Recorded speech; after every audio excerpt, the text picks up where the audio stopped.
Hi there YouTube, welcome back to another video. I literally 5 minutes ago finished my next unit, and I'll go into those in the usual detail in a second. First of all, I just wanted to say a big thank you to everyone for sending their condolences for Bo. She was definitely a little character, and I just want to say a big thank you to everyone, especially Karen from the Michelangelo channel. She actually went to the trouble of actually making me a little video, which I thought was very, very kind. So thank you to everyone. Your condolences and saying how much you liked Bo is great. So without further ado, I'll get down to the desk and I'll show you what I've painted.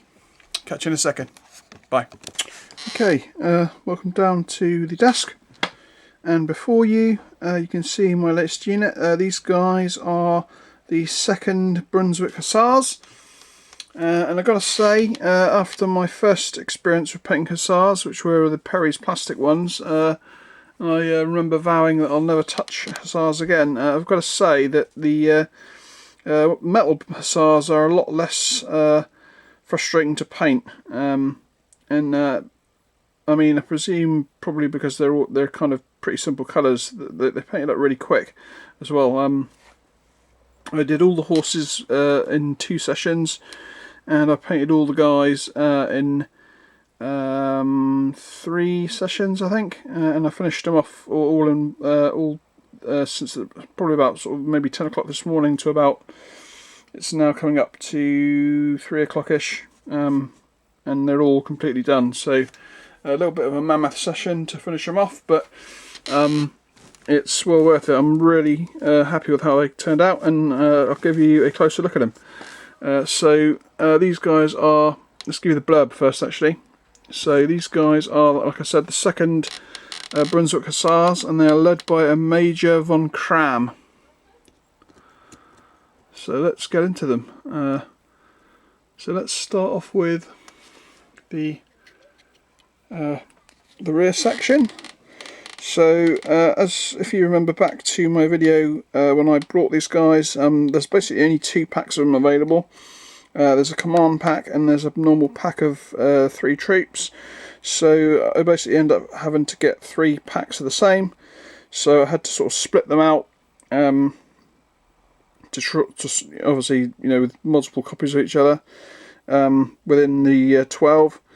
Yeah, I think I tried to do my usual pose of trying to put the ones at the back in not quite so aggressive a charging position as the ones in the front. Giving them all chestnut horses. I don't know why that sort of idea jumped into my head. I've actually come across pictures of them with just brown horses and a mixture of horses, but I remember just coming across this one picture which really jumped into my mind, that had them all riding chestnut horses, and it just looked really, really nice, so I decided to just go with it. Yeah, I think it's definitely a good choice. I do like doing chestnut horses.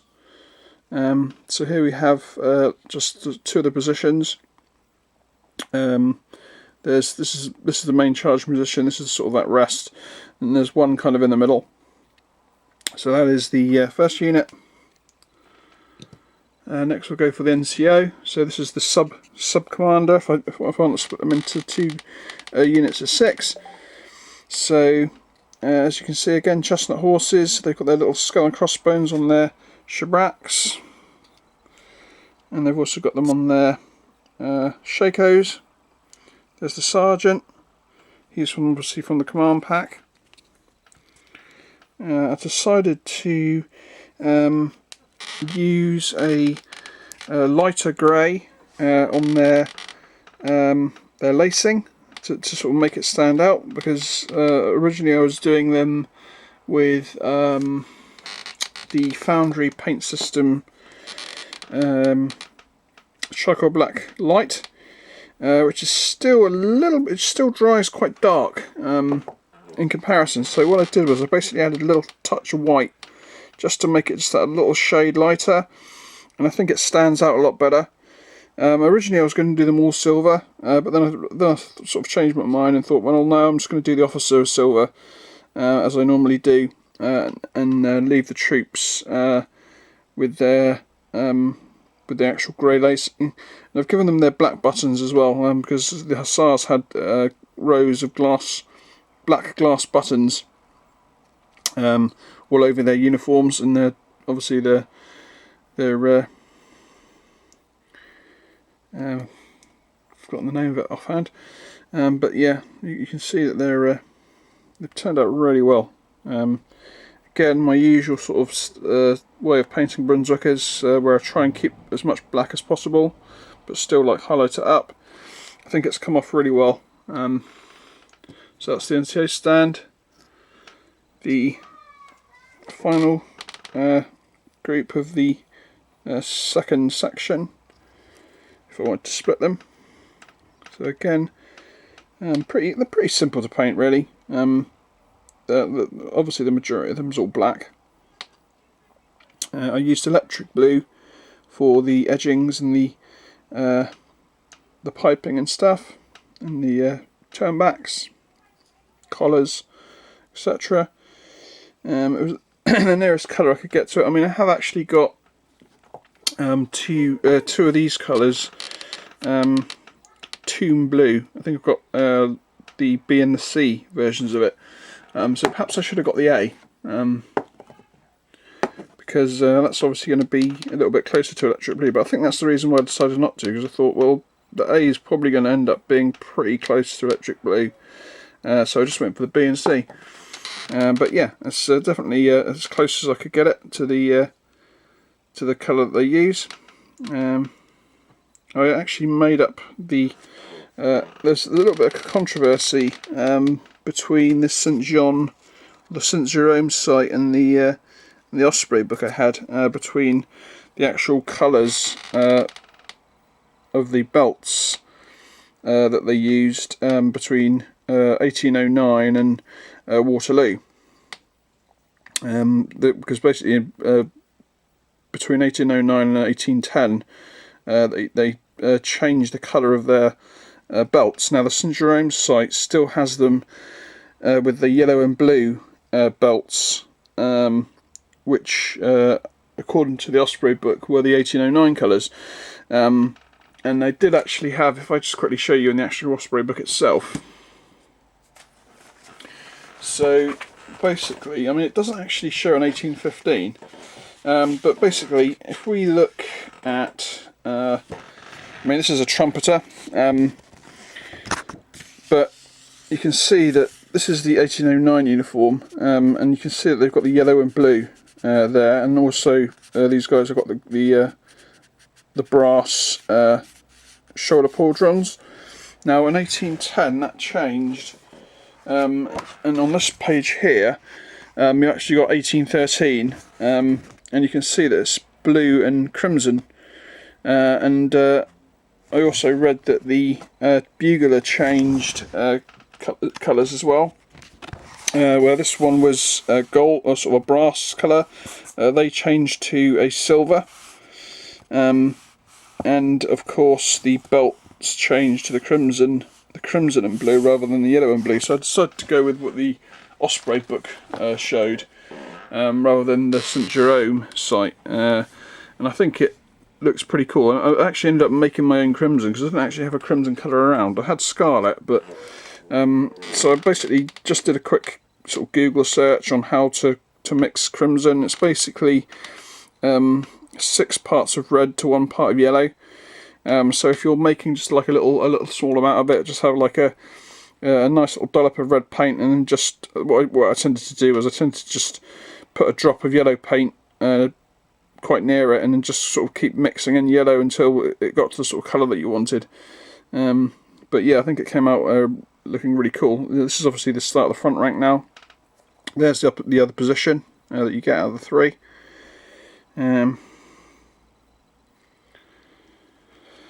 Yeah, really happy with how these guys turned out. And I've got to say that, like I said at the start, painting metal Hussars is nowhere near as annoying as having to put them together and paint them like the Perry's ones. So that is the first section of the first column. Then we go for the second section. Again, pretty similar. I decided to keep these guys to the front. Obviously the positions are changed over, but same sort of position, because obviously these guys are charging, so I want the guys to have their swords at the ready. Again, all chestnut horses.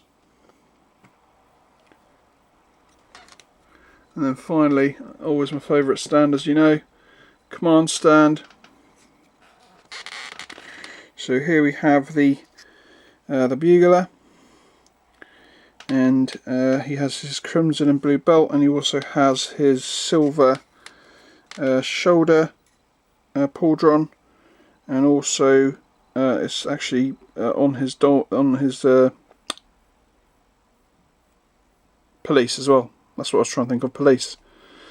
You can see that it's on his police there, and also actually I forgot to mention that the sergeant also has his sergeant stripes repeated on his police as well, which is really cool. I almost didn't spot it, but I thought that was a really nice touch. And I don't remember. Well, obviously I've never had any British metal dragoons, but perhaps they do the same sort of, not dragoons, hussars, but perhaps they also repeat that on the British metal ones too. So there we, like I say, the Bugler on his grey white horse. Again, using my normal painting style for doing grey white horses. Check the video out if you want to find out how I do it. And then of course the officer. Now the officer had a lot of quite nice bridlery on his horse there. I decided to do it in a sort of a silver and a grey.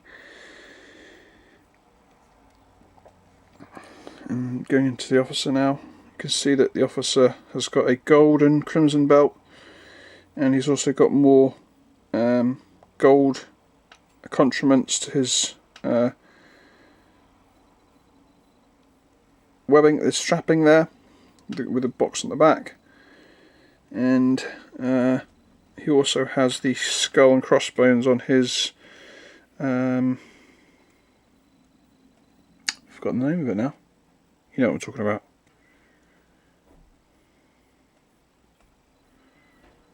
So yeah, that is again a really nice officer figure.